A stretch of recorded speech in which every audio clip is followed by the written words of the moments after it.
যখন ঘুমাই আমার ঘুমটাকে আমি মনে করি যে আমার দেহের জন্য নয়, আমি আমার ঘুমটাকে দেই আমার শরীরটাকে তাজা করার জন্য, শরীরটাকে সুস্থ করার জন্য।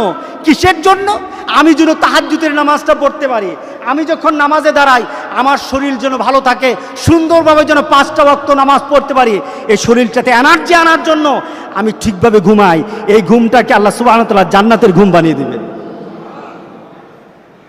আপনি এটাকে কনভার্ট করতে পারছেন না জিনিসগুলিকে।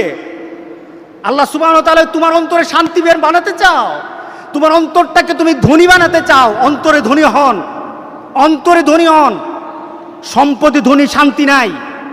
আমাকে একজন বিশিষ্ট সম্পদশালী এই কোভিড-19 মধ্যে বলছে পেরেশানিতে ঘুম আসে না।